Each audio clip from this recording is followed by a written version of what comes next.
So let's continue on where we were. So we had been looking at, we started off looking at some low-level attacks on programs and stack smashing attacks. Last time we looked at integer overflow attacks that can lead to buffer overflows. And last time we looked at double free attacks, where you could, if you free something twice, you could use that to corrupt memory. We then looked at sort of tools to help you find vulnerabilities, both sort of just reading the code manually, using symbolic execution to sort of simulate what the code does, and some sort of dynamic tracing tools that would watch what is happening in memory and flag when an error happens. So, needless to say, this is not the whole bag of tricks that we have as systems people defending against bad, malicious actors. So what I want to go through today are a bunch of sort of system-level security mechanisms that can defeat many kinds of attacks. And we'll sort of, to do this, we'll have to think, like, what is it the attack actually does to subvert your system? And what can you do within a system or an operating system or a programming language to prevent that from happening? So of course, the first thing you can do is to not use C, right? Everything we've talked about happens in C. It doesn't happen in Java and Python. So number one rule, if you want to write secure code, is don't use C. So assuming that you don't have that option, then what we talk about today will be relevant. And as a matter of fact, one of the big efforts that has been going on for 20 years is to figure out why people like C so much and find other languages that can do the same thing. So Mozilla, for example, introduced the language Rust that some of you may have heard about, and this is a language designed for systems programming the same way C is designed for systems programming, but it is type safe and memory safe the way Java is, so you can't have these kinds of attacks. And so people have started building various system components. There's an operating system from Rice University written in Rust. There are network packet filters from Berkeley written in Rust. So people are sort of picking this up as a new way to write systems code to avoid these security problems. But again, assuming that's not what you want to do, and you're running code written in C, what can we do to make it better? So there's a couple things we will talk about today. Here's sort of the list: non-executable memory pages. We'll then look at why this isn't enough by looking at some new kinds of attacks we haven't talked about before, called return into libc or return-oriented programming. We'll then look at a defense against that called address space layout randomization, or ASLR. We'll then sort of discuss why that doesn't work either. We'll then look at some other stack technologies, technologies that can prevent buffer overflows, called stack guard and stack shield. And finally, we'll talk about sort of more expensive mechanisms, something called software fault isolation, that tries to sort of completely prevent your code from doing anything wrong. So let's get started. Sort of again, a review of memory layout. Always good to have this picture in mind. At the lower addresses on the left, you have your code called the text section. You have your data. You have your BSS, which is your uninitialized data, which is all zeros. Then you have your heap, some unused space, your stack, and your environment. And the stack grows down and the heap grows up. Yes? A little bit of an off-topic question, but if you were to overflow a global array in C, and you also happen to have a heap allocated, so like a pointer to something in your main, could you overwrite the memory to that variable? Yes, potentially. If you have a global variable, if you have an array of a global variable and you overwrite it, you can overwrite other global variables that are at higher addresses. Depending if you, normally when you have a global array, it's somewhat rare you initialize it. So it'd likely be in your BSS section, maybe not. But if you overwrote that, you could indeed directly overwrite heap memory. Absolutely possibility. And anytime you can overwrite anything, there's a potential use of that to be malicious.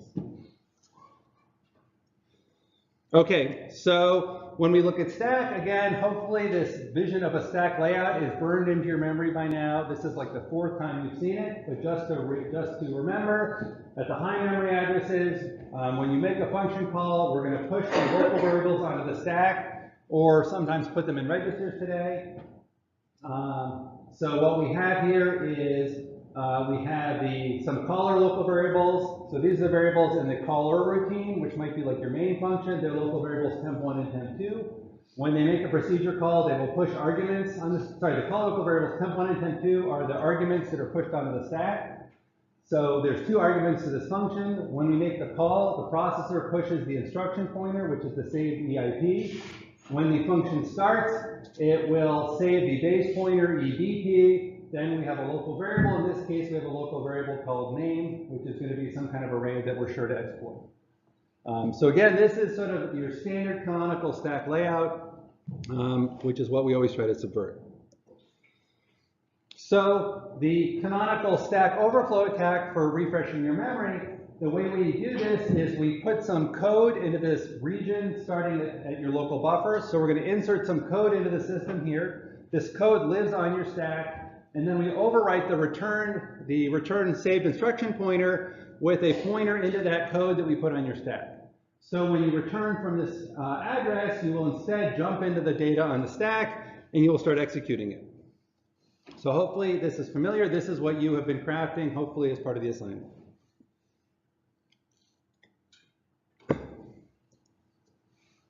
So one of the things nobody in this class is thought to ask, and in general nobody in computer systems thought to ask for a very long time, is why would your computer think that there would be executable code on your stack? Like, is your computer an idiot, right? Your stack is data, your code is in your text section. Why would you ever be executing things on your stack? Right? That seems like a bad idea to be able to execute your stack because it's supposed to be data and not code. And so the question is, why does this happen? And one of the reasons it happens is that the Intel processors, until at the beginning when they first came out, had no choice. That everything in memory that you could read, you could execute. There was no way to tell the processor, I don't want you to execute certain things.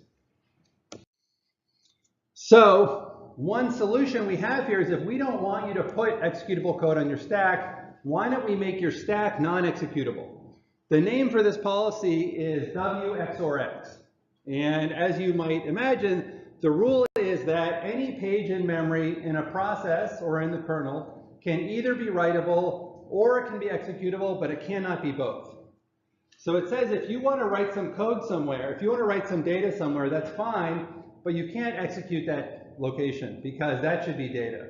If you want to execute something somewhere, that's fine, but you can't write to it because executable code should be read-only.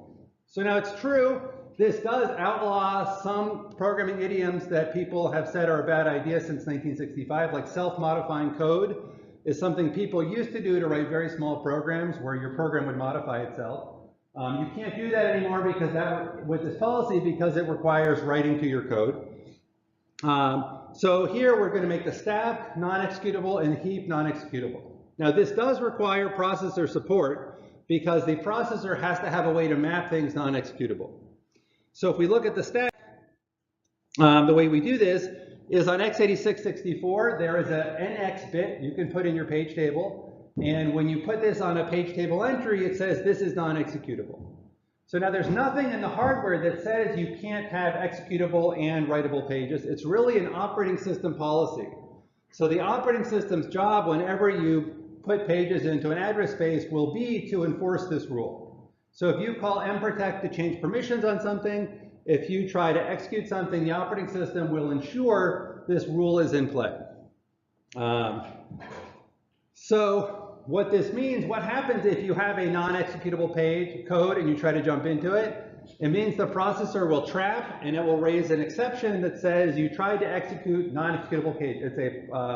It's a permission violation on the page. It's the same thing that happens when you try to write to a read-only page. You're doing some operation, it did an access control check, and the access control check failed. You're not allowed to do that. The processor raises an exception. The operating system takes control. It can terminate the process or do whatever it wants. It turns out, if there's anybody here who likes ancient computer architectures, there are ways of simulating this on processors that do not have the NX bit in hardware. There's some tricks you can play with translation look-aside buffers to sort of stick things in a certain particular way. But they're pretty irrelevant at this point because every processor we are using pretty much has this capability, both ARM and x86, and really that's all that matters. Okay, So let's think a little bit about, we have this new policy, WXRX. So will this stop the Aleph1 Stack Overflow attack that we talked about a week ago? And I see some nods. Yes, it will, because we had this very carefully crafted shell code full of assembly instructions. We passed that in as an argument that was then copied on, overwritten onto your stack. We jumped into the stack and tried to execute it. This policy would clearly stop that. What if we do the short version where we put the code in an environment variable instead of putting it on the stack? Will this solution stop executing code in an environment variable?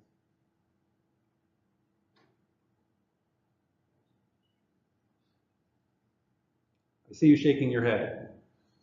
Well, we only protect it to keep in the stack in the environment so it's executable, unless we include that as well, so the policy says if it's writable, it's not executable. And so there's actually an interesting question is the environment variable writable? Because as a running process, you're not modifying it. It actually is being put there by the operating system.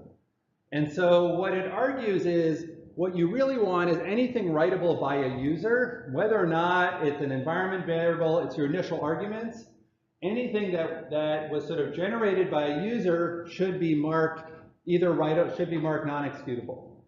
And so what this sort of argues is we probably should make those environment variables read-only. Actually, we probably should make them non-executable, even if they're read-only. So it's unclear, I don't know today if they're writable or not. If they are writable, they clearly should be made non-executable. If they're read-only, they should also be made non-executable. So this sort of, hopefully the people who implement this do the right thing. What about a heap overflow attack? Where we overflow our heap and we use that to sort of overwrite a function pointer, and then we can, write some code and jump into that code. Will this protect against a heap overflow attack? No. We just say, why not? I would assume because what you're overflowing into is not protected.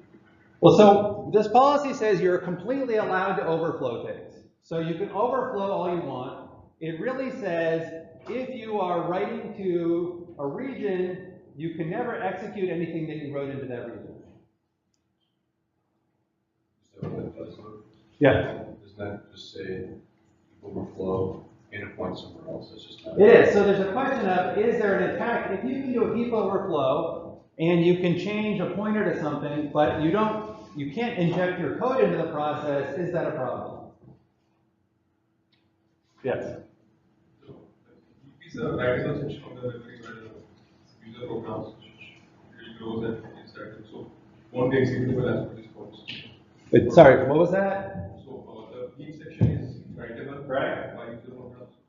So, which means like according to this policy, it won't be executable. Correct, right. So we would mark the heap non-executable. So then it should prevent it against. So if your attack is to put some shell code, that assembly code into a heap variable and then override a function pointer to jump into it, this will indeed stop that kind of attack. What about a double free?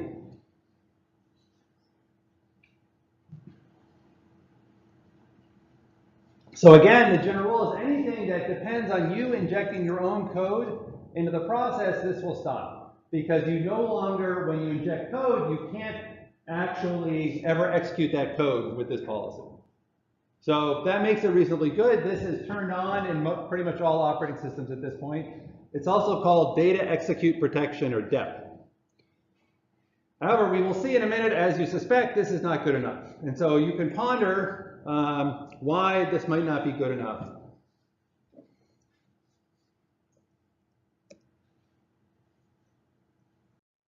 However, there are, oh yes.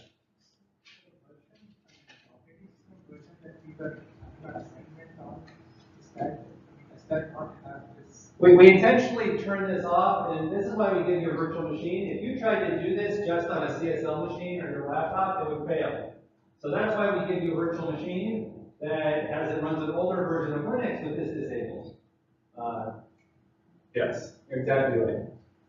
Okay, so there are some things that fail here. Suppose you want to run a Java virtual machine that reads in bytecode and then does just-in-time compilation to create executable code and then executes it, right? A Java virtual machine very intentionally generates code for your Java program and then executes it. A Python runtime similarly will take your Python code and compile it into machine code and then execute that native machine code. And so that kind of program can't use this policy because it very much wants to have places that it writes to and then it executes. So one thing you can do in that case is you can require a system call in the middle. So at one point you can write to something when it's read and writable but not executable. When you're done generating code, you can call the operating system and say, I am done writing to it, now I want to execute it, so I'm going to switch it to be read-only and executable and not writable. And so that allows you to, it makes it a little more expensive, but it allows you to sort of generate code at one point, execute it later. The same thing is true if you're loading a shared library. To load a shared library, you need to allocate data in memory, read the shared code out of the file into memory, into the space you allocated, and then you need to start executing it. So you need system calls to switch between writable mode and executable mode to pull this off. There's another thing that happens, I'll get to in a minute, which is there are some very clever programmers who decided there were certain cases where they wanted to do a little bit of, when you're making a function call, they wanted to insert some code into the middle of a function call. And Windows does this in something called the ATL abstract, the active template library for writing ActiveX extensions for Internet Explorer.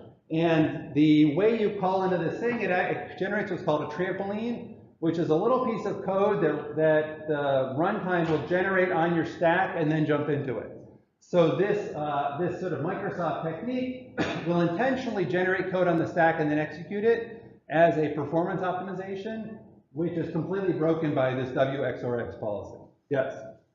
So I'm assuming that this mechanism of making pages writable or executable is like within a scope of program. So let's say there's a certain program that runs and which writes to certain sections. Then what you said was like it could be marked executable later. Yes. But even if that's the case, like, wouldn't the context be also like within the scope of a particular program that's only writable and not executable? And even if it were to be executable in some other program, but how can an attacker exploit this? So the data we're worried about is private to a single running program, which is called a process. So in this process, in memory, it'll either be read and write or it'll be read and execute. And we can switch between those by making a system call. If some other program starts running the same, you run the same program again someplace else, another copy on the same machine, that is a separate address space with its own memory and its own set of permissions, so it doesn't affect that second copy. So it just affects this currently running program, and it affects all the threads running in this program. So if you have 9 things happening simultaneously, they will all see the same memory permissions, either read and write or read and execute. Does that answer your question? Not really, I can tell, but we'll get to it. Yes? So does this work in Windows, even though? So what it means is that you might have to turn it off for some things. And Windows has a very complicated set of what they call app compatibility. So Windows has this problem that they want to run programs written in 1991 that are absolutely horrendous programs. And so in the registry, there's a whole list of programs, and it says for this program, do this very stupid, insecure thing when you run this program. Make this system call fail, even though it should succeed. For example, some programs will ask how much memory you have and then allocate all of it. And when you run with virtual memory, you actually have a lot more memory. You might, if you ask how much memory is available on a modern computer, it might say you have 10 terabytes. And so older programs that were used to not having virtual memory might say, tell me how much memory there is, allocate it all, zero it all, or fill it all with A's or something like that, which is terrible. And so Windows will detect these programs and will say, oh, when I run this program, tell it I only have 2 megabytes, because that's all it really needs. And so for the same thing, you can sort of control, and again, I'm kind of making this up, but I know enough about Windows to know they could do this. You can control, do you want to have this feature turned on or off for a process? Yes? Who do you want to protect this So suppose, I'm going to make this up. Suppose you have code that is little endian, and you happen to be calling some code that was written in big endian. So you could generate some code that would dynamic on the fly translate your arguments from little endian to big endian. Another use of this is when you are running 32-bit code and you want to call into something that was written with 16 bits, or maybe you have 64-bit code and you want to call into something with 32 bits and you need to change the pointer or move the pointers around. And so, because you were sort of given source binary to run and you're given a binary that you want to call into, you can't modify that code. So instead, the runtime will sort of insert this code in the middle to sort of transparently translate arguments from one format to another.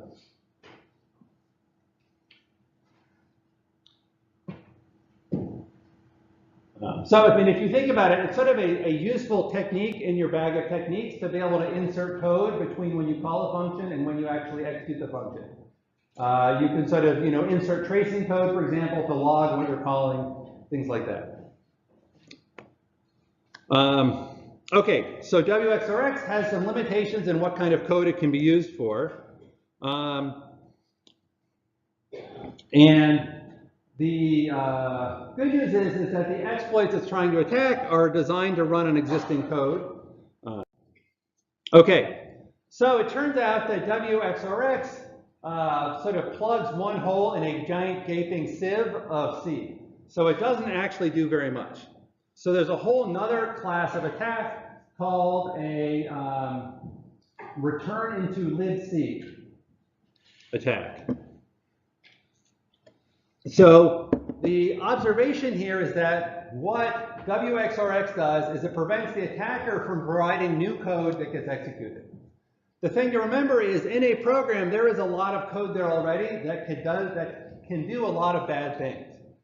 So what if instead of actually providing new code to do something, we find existing code in the process that does what we want and execute it? So for example, if you have a library that has the system function, system is a function where you pass it a command line and it executes it. So this is exactly what your exploit code did, right? It's called exec/bin/sh.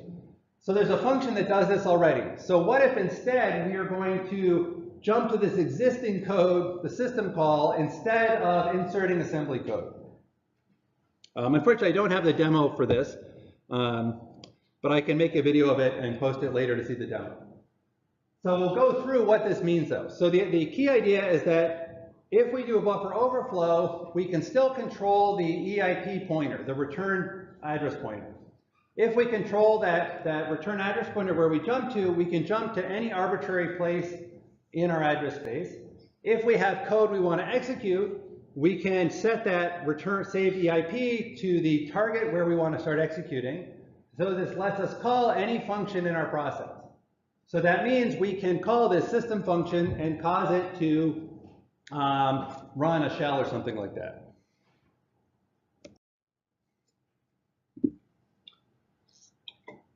So what we need to do now is we need to, if we're going to do this, we have to think when we call system, what does it expect the stack to look like? Right? It expects the stack to have a certain layout, which means it's going to have a saved address of where it returns to. It's going to have the arguments to that function pushed on the stack also. So what this says is if we want to implement this kind of attack, what we need to do is overwrite the saved instruction pointer with the address of the function we want to call. And then after that, we want to have the address of the thing that we want to execute.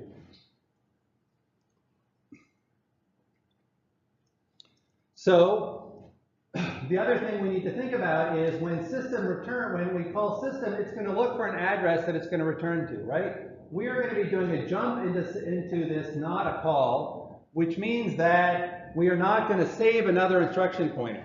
So what system will expect when it starts running is it'll expect a save EIP followed by the arguments. So we need to create a stack that has space for a saved EIP, or where the saved EIP would be, followed by the arguments. That's why we have this jump 2 here. Jump 2 is where system will expect there to be a saved EIP value. If we wanted to jump someplace else, we could put some other our target address there. So in our buffer now, it's actually a much simpler attack in many ways. You don't need all of that clever assembly code that we had. We're going to sort of fill the buffer mostly with junk that we don't care about. We're going to put in the address of the function we want, space for an address of someplace that function should return to, followed by the address of /bin/sh. So we do have the problem that we need to put bin/sh somewhere. So we need to get that into our program, and we need to find the address of where that is.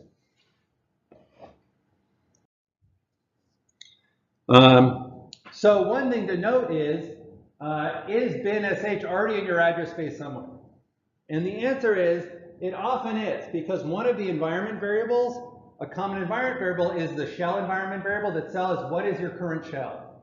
And so the name of a shell is already in your process somewhere, and so if you can just figure out the address of where that environment variable is, you can use that existing environment variable, that data that's already in memory, and put that on your stack smash instead.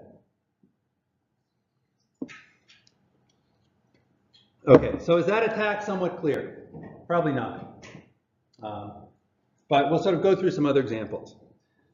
So the attack here has some problems. So one thing is, remember that junk2 address?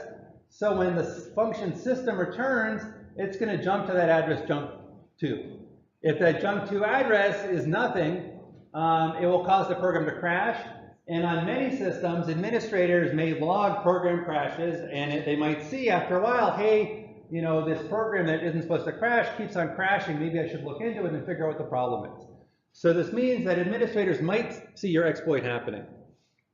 Another problem with this particular attack is that the function system is actually smart and it drops privileges. So if you're running setuid root, it will actually set your EUID to be your real user ID and run as the user who ran the program instead. So you can't use this exact attack to get a root shell.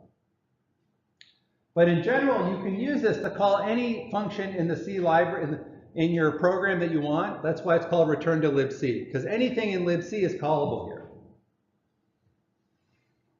Any questions?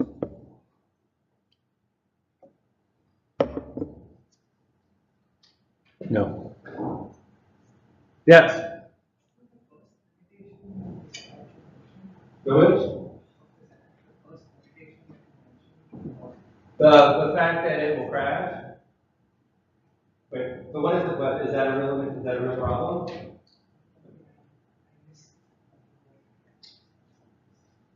So you missed why it crashes? Oh, it crashes because, unfortunately, I can't go back with the way I'm recording things. The problem is that on our stack, we had a stack layout that looked like this.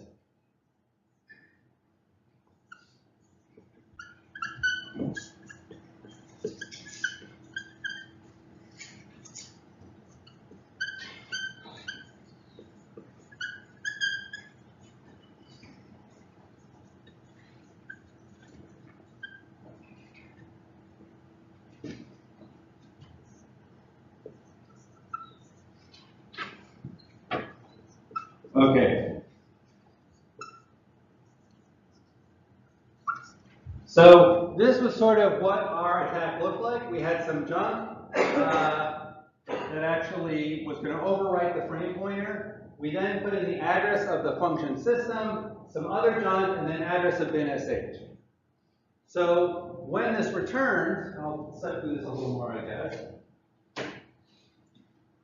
So when you call return, when you return from the function, we are going to, our stack pointer points here.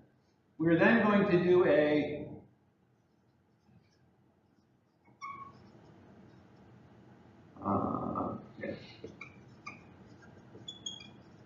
we're going to move the save frame pointer into the stack pointer. So that will move the stack pointer to be right here. We do a pop EBP, so that changes the frame pointer to be whatever's stored here, puts the stack pointer here. We then do a rec So ret will jump to this address and move the stack pointer to here. So when system is running, this is the stack that it sees.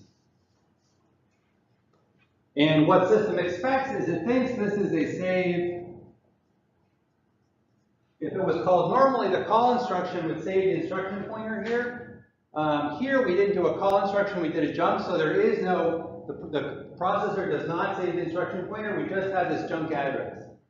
So this means when system executes, it's going to save the EBP, it's going to have its own locals, and when it returns, it will go through this again, it will pop EBP, it'll do a return, and it will jump to this junk address. So if this address really doesn't point anywhere useful, when you jump to some random piece of data, your process will segfault and dump core or something like that. So is this more clear on what happens? Yes? I thought to execute this attack, the system is tricked into thinking that address of system is actually it will be returning out the address of, so after the function that you're attacking, when you return from that function, like your main function or your greetings function, that is when you use this address of system. So what that means is when you jump to something, remember ret will pop the stack as part of returning. And so in a way, when you do a return, it basically consumes 4 bytes of your stack and pops it off the stack and leaves whatever's left. So the fact that we put the system address here, when we do a ret, moves that off the stack in an instruction pointer and moves the stack pointer down to here. So when we call system, the stack pointer is here, and system will start saving its own information on the stack, overwriting the address of system itself. When we return from system, we're then going to pop the stack and consume another piece of information off the stack. So the way to think about it is that returning is really a pop operation. It pops whatever's on the stack into your instruction pointer. And so if you do a whole bunch, if you jump to functions and don't call them, then you will keep on popping the stack because you're never pushing any addresses on the stack. And we will see, this is confusing, we will see sort of a much more detailed explanation of this shortly.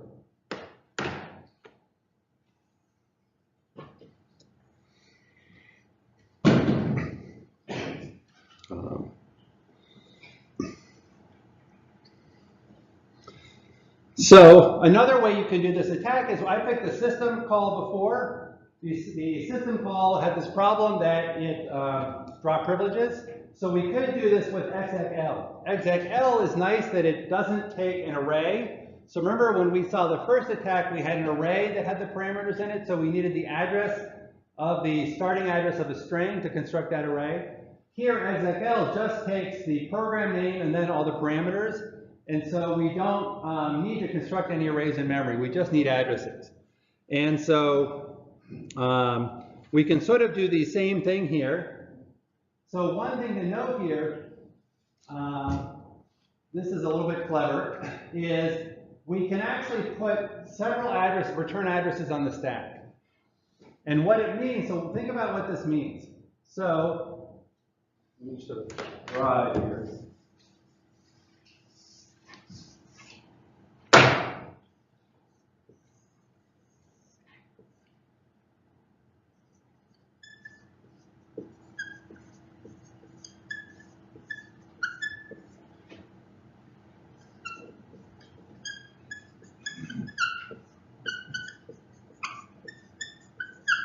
Okay.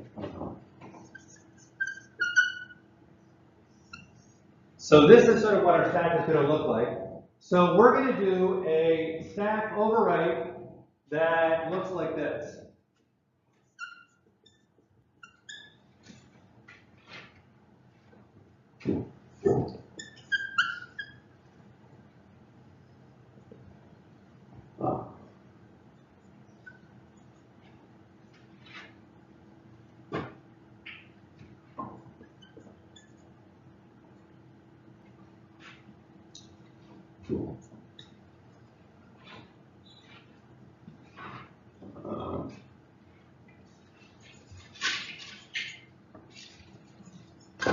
Okay, So let's think now about if we return here, what's going to happen? When we return from our function, we are going to jump to printf, right? Because that is our saved instruction pointer. And we'll start executing printf. When printf runs, it is going to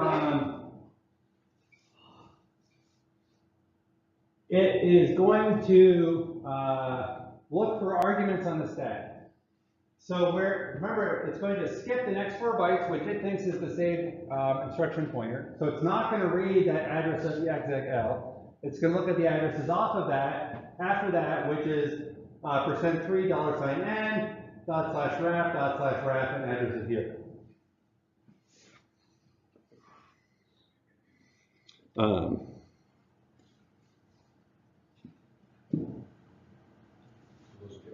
So the challenge in this exec is we have to get a 0 onto our stack because the way execl works is you pass all your arguments and your last argument is 0.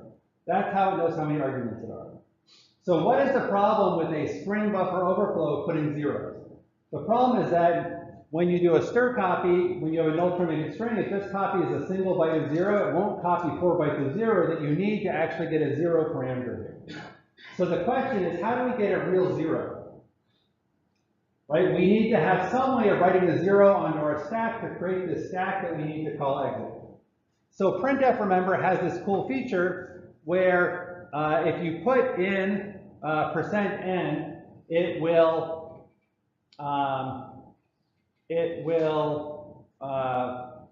write to the argument and say how many bytes have been written, so how many characters have been written so far. So when we say %3n, what it's telling you is in the third argument, write out how many bytes printf has printed so far. So in this format string, it's the first thing in the format string, so 0 bytes have been written. So when you call printf, it'll read the format string, it'll see there's 3 arguments to the format. It'll see that there's 3 arguments, %3n, /wrap, it will, and there's a third parameter, which is here. It will then say, because I haven't printed anything yet, when I see this %3 $n, I'm going to write 0 into the address of the third parameter passed to printf, and so I'm going to write a 0 at that address where it says addr here. So the key is we're using printf here to write a 0 in memory to null terminate something for us. So after printf runs, it will return. So when printf returns, where will it return to? Right? So when printf returns, it's going to pop the next thing on the stack and jump to that. At this point, when printf returns, it's going to pop the address of execl, because that is the saved address on the stack now. So what we have done is we have basically, in this attack, chained 2 different functions. Our return stack said jump into printf, and then when printf is done, we're going to pop the next address off the stack and jump into execl. So the key thing you can see here is that we can actually build up a chain of any number of functions to be called in a row by just putting the addresses of those functions on the stack. And the processor will keep calling them, and when those functions return, it'll return to the next thing on the stack. So we can call any length sequence of functions that we want.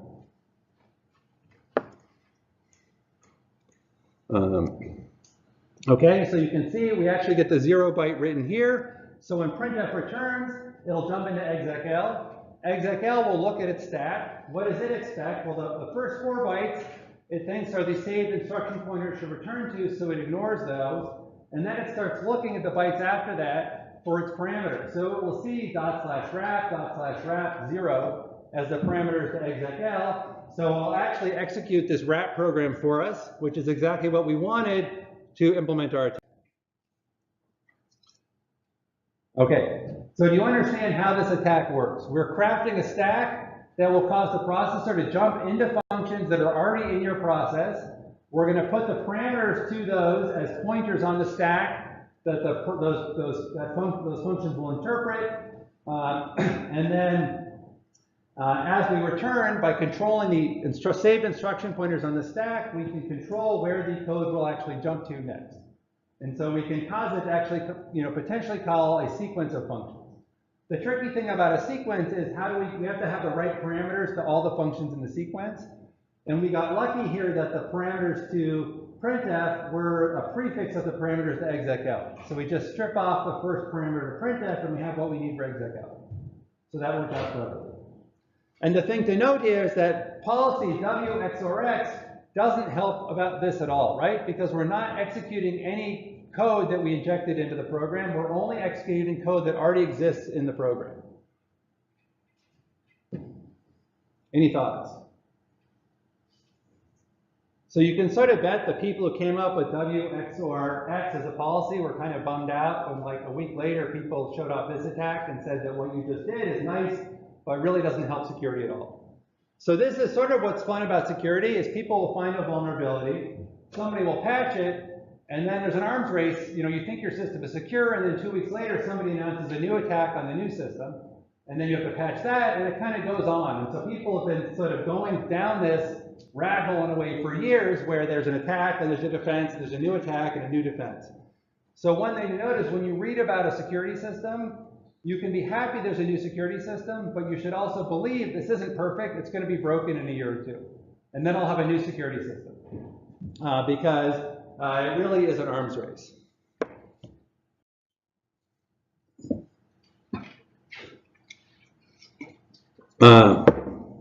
Okay, so returning to libc has some nice properties. So the problem is, you know, you can only use it to sort of call functions that you know are in the process. So if you want to do something complicated, then the code might not exist in the process. There are some other things people have done to solve this. So suppose you put libc in addresses that look like this.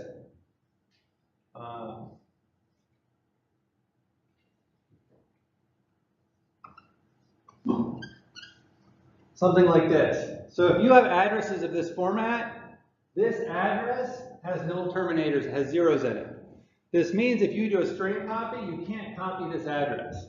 So if your libc functions all have addresses that look like this or something with zeros, then you can't use string copy to get them onto your stack, and you can't find those libc functions very easily. So this is one defense people proposed, is to move all of your libc functions to someplace with addresses with zeros.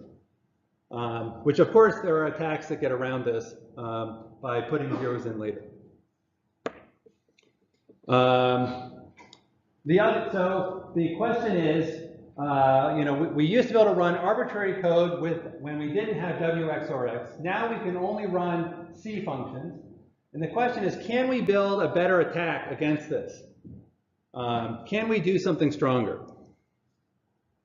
So we would like to be able to sort of inject arbitrary malicious code that does anything we want. So people took this return to libc approach and they said, you know, there's no reason when we return into libc, we actually need to jump to the beginning of functions. We can jump to any address we want in libc. We can jump to any address we want, including addresses in the middle of functions. So if we can jump into the middle of functions, maybe that gives us more possibilities. Because we can return in the middle of a function that has the exact instruction sequence we want, even if the rest of the function is garbage. We're going to try to figure out a way to just pull out the exact instruction sequences we want and use those to accomplish things.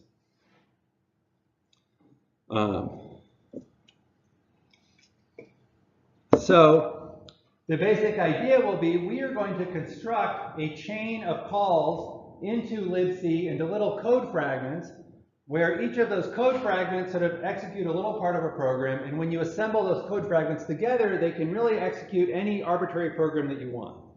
And we will do this by crafting a stack that is basically a stack of addresses to jump to. So remember when in the second example, we had two addresses on the stack, printf and execl, and we called those two functions. We're going to extend this with maybe 100 addresses on the stack, and we're just going to jump into a sequence of addresses in libc to do all the different things that we want. And so one of the things we need to do is sort of figure out what is the code that we're looking for in libc that is interesting to do things with.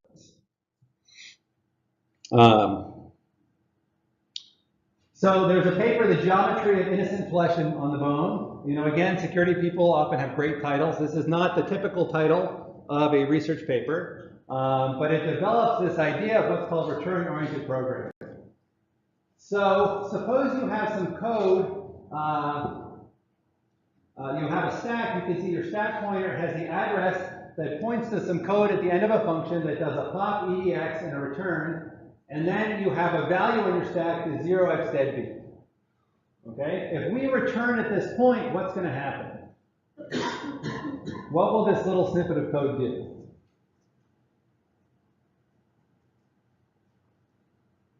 What this snippet of code will do is it'll move the value deadbeat into a register. So if you think about what a program has to do, a program has to move values into registers to compute on them. We now have a way to move values from the stack into registers, right? And so if we can find anywhere in libc the instructions pop edx followed by a return, we can jump to that instruction sequence wherever it is to load a value off the stack into edx. And if we want to go into ecx, we can find a place where there's pop ecx followed by a return. So what we will do is look for little sequences of code that end with a return instruction that do what we want. Little instruction sequences that load registers, or that maybe save values, or call functions, or have control flow, and we'll use those little sequences that end in a return statement to execute. So the return statement says, pop an address off the stack and execute it, and so that return function will jump to the next snippet in the sequence. So here, what we have this old value where we pop something. We now have another ESP value, and here it's going to do a pop. The address stored there does a pop EAX followed by a return. So at this point, we've loaded EDX in the previous example. Now we load EAX. When it returns, it is going to jump to the next address. That address points to some code that does a move 64 bytes from EAX into EAX. So this loads something from memory. This loads whatever data is 64 bytes after the address stored in EAX into the EAX register. So now we can load from arbitrary places in memory, because we can put values into a register. We can then indirect through that register to load things from memory. So we are starting to build up sort of a Turing-complete machine that lets you execute any arbitrary program. And you could actually think about writing a compiler that takes a normal program and compiles it into little snippets like this instead of compiling into x86 assembly code. So here's sort of a more complex example where we have a whole sequence. And again, we start at the bottom. We look at the first place we jump to, and the first place. And so what you see on the right is the code that gets executed. You can sort of see these are called gadgets, these little sequences and returns. So you can see the sequence. The first thing will do XOR EAX, EAX, which zeroes out EAX. Then we're going to pop ECX and EDX, which are some values. We're then going to store what's in EAX into a value 24 bytes after EDX. So we're now storing random things to memory. We're then going to add the high bit, the second bit of ECX to the low bit of EAX. We're then going to read EDX off the stack.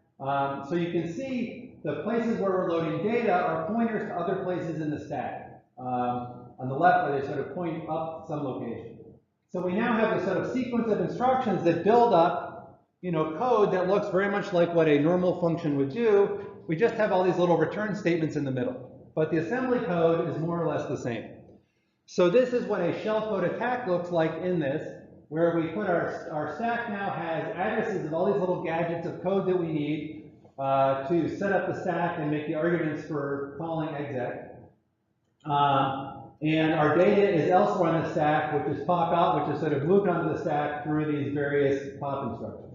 Leon. So do we need to have some chunk between those pointers?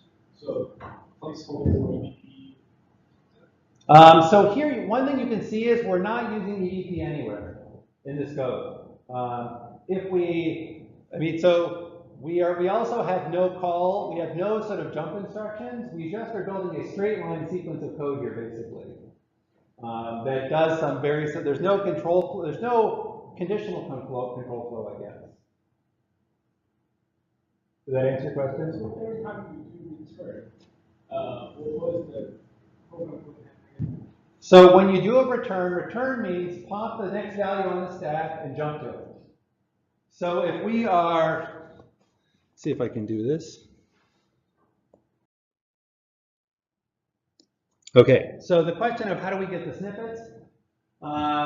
So one thing is we can look through code, but the other thing we can do is we can look, so on the left here is the real code in your program, and this is what the assembler actually produced. Remember, x86 has this really complicated instruction set where instructions are variable length, they can start at any byte boundary, and they also, it's a very dense encoding, which means that almost every bit pattern is a valid instruction. So what this means is that inside this instruction over here, which will like store 1 into a value of the frame pointer, it'll compare EDI against the value 7. It'll then set the value, a stack value, based on the not zero bit. Inside this instruction code, which is shown in bytes, we can see other little gadgets. So we can see in this instruction sequence, we can see this add DHBH. If we start looking at that, if we start looking from a different start that 0 address, followed by a move of F into this address stored to EDI, followed by a ret instruction. So Leon had asked, how do we find ret instructions when they always have leave in front? Here we're finding a ret instruction because the byte for ret is C3, might appear inside some other instruction coding. It might be a constant that you're loading in, that you're using somewhere that has C3 in it you can use.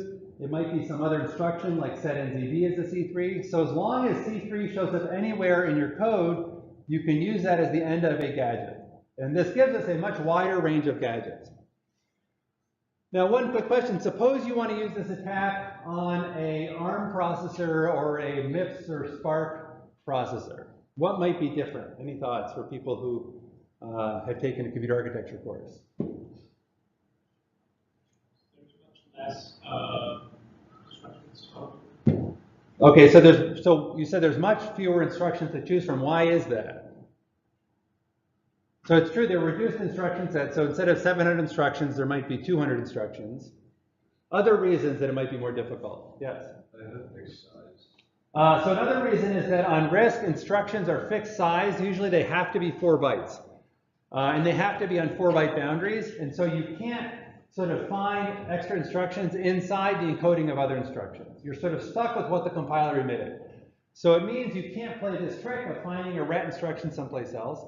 It means there's fewer gadgets, but people have found you can still do this. It just means there's not as many gadgets to choose from, but compilers are smart enough and optimize code in enough ways you can still play this exact game.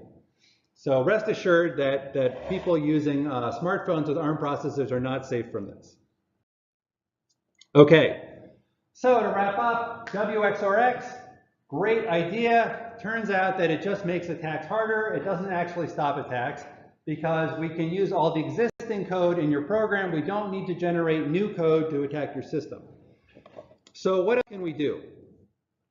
So one of the things that return-oriented programming, return to libc counted on is that we know the address of where code is in the system, right? We had to construct a stack that actually had very specific addresses on it.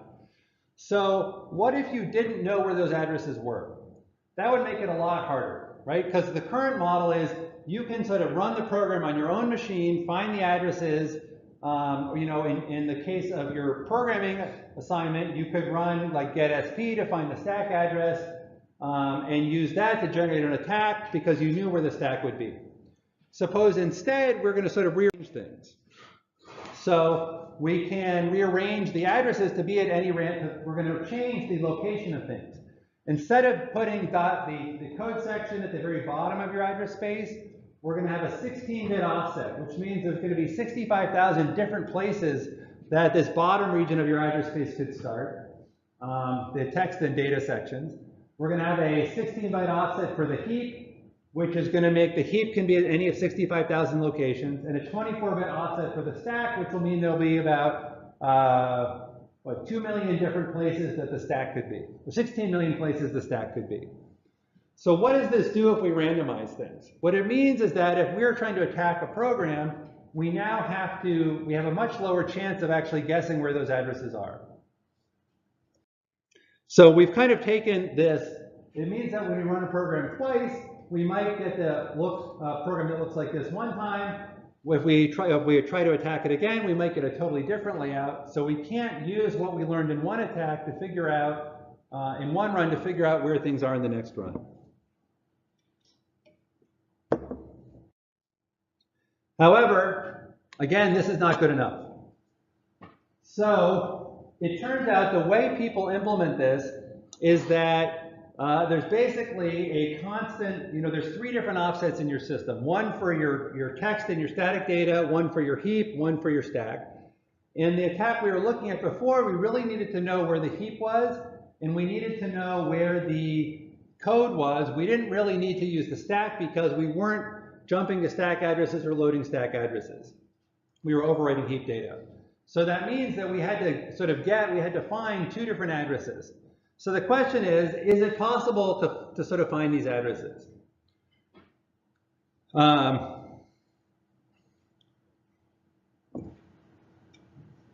So the other thing to think about is, okay, what if we have ASLR in a system, we don't have WXRX?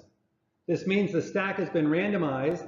So here what we can do is we can potentially have we had this NOP sled, which was a whole bunch of addresses. If we jump anywhere in that region, we could use the same approach. We can have a very big NOP sled that says, independent of where your stack is, we're going to have a dump different addresses here that, if it's off by, if we're off in one of the different offsets, we will still hit one of these NOPs and we will slide into our attack.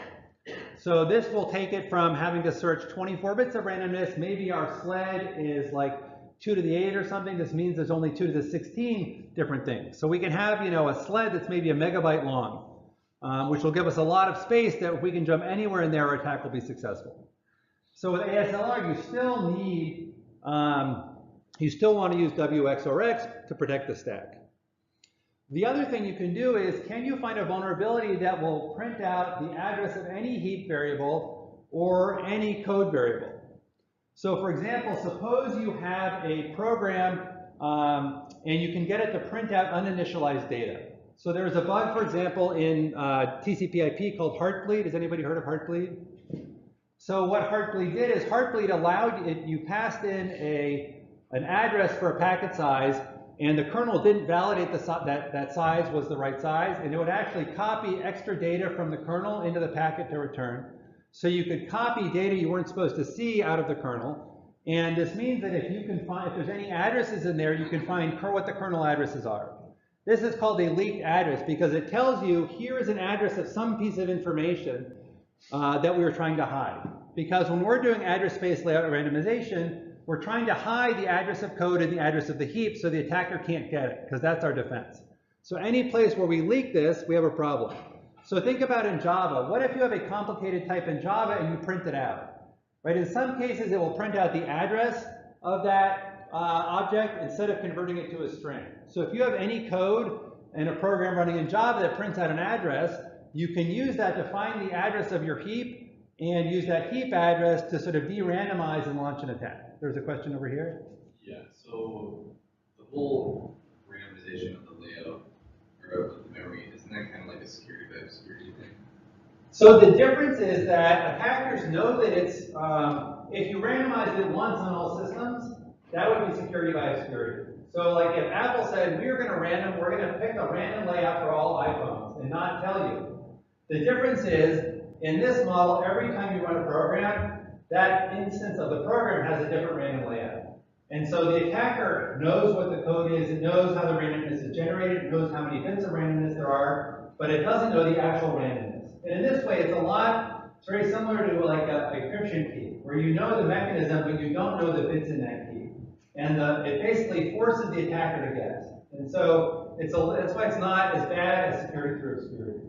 The problem, though, is that we know that we have to hide secret encryption keys. We're very good at that. But programmers aren't used to thinking they have to hide addresses. Because addresses, we tend to think of it as meaningless. Yes? So, and this might be a silly question, but if for every instance, the randomness change, why does it help the attacker if there's a leak of a singular instance? Because if you can get it to leak in that instance, you can write a program that will see that leak and then use that information on that same things. So if you have an interactive program, for example, like a web server that handles requests, you can send one request to get the leak, and then use that output to send another request. Or any program that sort of takes multiple pieces of input, if you can cause it to leak data on one piece of input and then use that on a later piece of input. You're right that if the program reads all its input and then does all its computation, then by the time you learn that address, it's too late to use it. So it's really interactive programs that have this problem. The fortunate thing is web servers, database servers, these are all interactive programs that take lots of requests. Operating systems, they run forever, so if you can get one leak of an operating system address, your OS that you want to run for years without rebooting suddenly is vulnerable.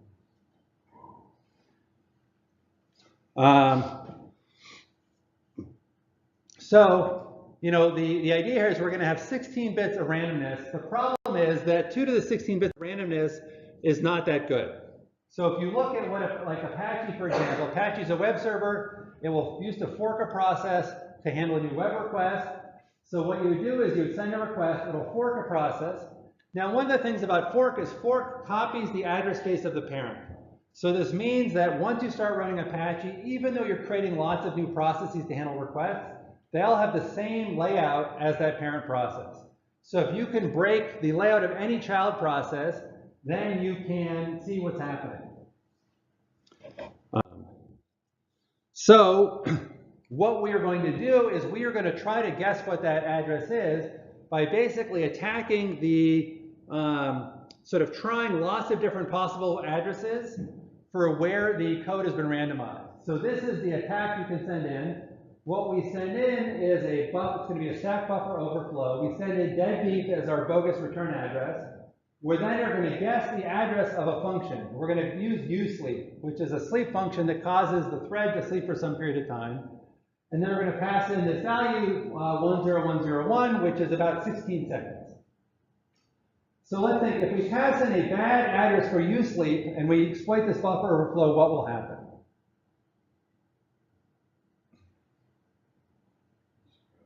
It'll crash, right? Because the address of usleep is a bad address, there's nothing there, that process will crash, Apache will keep, the parent process keeps running, it'll start a new child process at some point in the future. Suppose we guess usleep correctly, what will happen? Right? It will then sleep for 16 seconds before returning. So this means I can keep sending packets to Apache, and if I ever get a response after 16 seconds, I know that that packet, that the offset I used for that packet is the correct location for where the libc is. And so you can do this in about 250 seconds. You can try all 65,000 locations of libc in under 5 minutes to figure out where it is. The downside is you have crashed Apache 65,000 times. So if an administrator is paying attention, they might notice that Apache crashed 65,000 times in 5 minutes and do something about it. But until they do, you have figured out where libc is and you can launch your attack. So the good news is that randomization was for 32 bits. For 64 bits, we can have more randomization that makes this harder.